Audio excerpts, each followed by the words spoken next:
You old country. You sound like what's his name from Magnum PI? Who was the TK? I think he didn't sound like all the time, but sometimes he get in that southern drawl, and he wear that straw hat and he have that straw sticking out of his mouth. Yes, indeed. Nobody gets the good Magnum PI references these days. So, well, these folks, they don't know what good TV is anymore. To be frank with you, I don't know. those were the golden days, golden '80s, man, the golden age of television. It really was. I mean, are you a old millennial or are you a young Gen Xer? Born in '79, so I don't know what that makes me. That makes you late Gen X. So you're in the cool place. Gen X. So I'm late Gen X. I'm right there in the cool place. We had the best television and we had the best rhythm and blues music. We really did. I mean, I think the best rap. We had the best rock and roll. Yeah, it was. And we got it all at once too. Really, it was just like when MTV came along.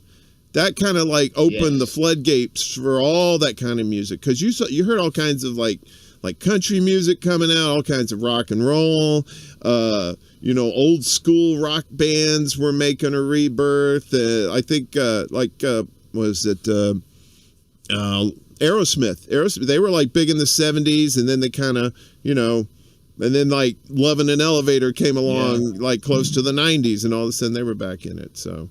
And then we had the birth of grunge in the early '90s. We had the Pearl Jams, the Nirvanas. I was birthed on all that music. So I think we had the best rock. Grunge kind of went away, but it was a golden time to be alive and coming of age. I came of age with the Wonder Years and the Cosby Show in a different world. It's just, I think that, that helped to produce a unique American experience that I think a lot of these young folks are missing. Yeah. I mean, they have the luxury of, going on these streaming services and watching it. Right. But it's not the same. So just so you know, if it doesn't look like I'm paying attention to you, I am listening, but I'm Captain Kirk, I'm Spock, I'm also Bones, I'm also Scotty around here. I'm running the whole damn shit, so I'm kind of doing things, but I'm listening to you. I got Christopher Neal. Yes, he is Black Bruce Wayne on Twitter, watching us. Thank you, Christopher. He says good to see you. He's another Trekkie too. I know we talked before. We were talking about like geek stuff that we're gonna get to in a little bit. Yeah, man. Discovery is a mixed bag with the fandom. I know some Trekkies that absolutely hate it, trash it. Yeah, and I really enjoyed it. Yeah, but I guess, different strokes for different folks. Well, what he was talking about, he didn't have a problem with like the characters and stuff like that. It was just like some of the protocols that they were kind of letting slack, and it was like, well, part of the fun of Star Trek was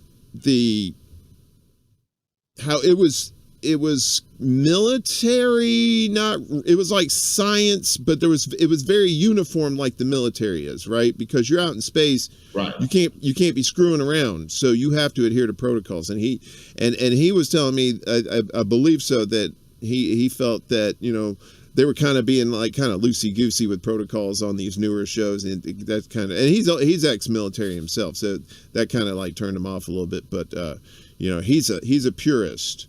I'm not judging, but he's a purist. And I understand being a purist. They feel like they have to be more edgy, the newer shows do, and so I feel like a lot of it comes out of that. And so I feel like a well-produced Star Trek show can find that happy balance between the purists and the new people, and that's essential to the success of any of these new programs that are kind of building on a brand of a franchise that's been around for a long time. You got Trekkies that go all the way back to the 60s and 70s. And while you do want them to come to the table, you do want them to be a part of the new show. But if you don't win the key demographics, then your new show is not going to last long. So Yeah, I you was have to about kind of try to please both worlds. yeah, I was about to say, money always figures into these things too. So it's all, like you have like with the younger generation, there is a lot more celebration of like, you know, coming out as gay or coming out as trans or something like. It's a lot easier to do to come out these days because the environment of it is a lot more accepting than it was before. So in that same vein, you see like these marketers who are seeing these trends too. They're seeing, oh well, it's okay now. It's cool to be, it's cool. We have a new market that we can sell to, So and that goes with clothing, it goes with music, it goes with TV shows. I like Discovery. I got no problem. And they want to be represented. They want to be represented. They want to see themselves in the product. And that's what's happening with Discovery and even Picard too. When I watch these shows, I don't pay attention to ID politics or anything like that. When I'm in Star Trek mode, I'm in Star Trek mode. Right. All that other stuff, that surrounds it, that has nothing. If the characters are gay or something like that to me, that has nothing to do. I'm about the writing. I'm about the plot. Let's get to it. And they've had some really good storylines in Discovery. It's like some people just like to complain about like the exterior stuff. Like, like I said, maybe they're not down with some of these characters and stuff like that. It's like, well, when Next Generation came out, there was a lot of people pissed off about that. They were like, this ain't Trek. What is this? Families? They didn't have families on the ship. They had family, and now it's like, it's just a times thing, Right. And after a while, if the show's successful enough, and that's another thing, because who's doing this? Paramount. If it's successful enough, Paramount. if it generates like subscriptions and views and stuff like that, it's going to stay on. It's and right.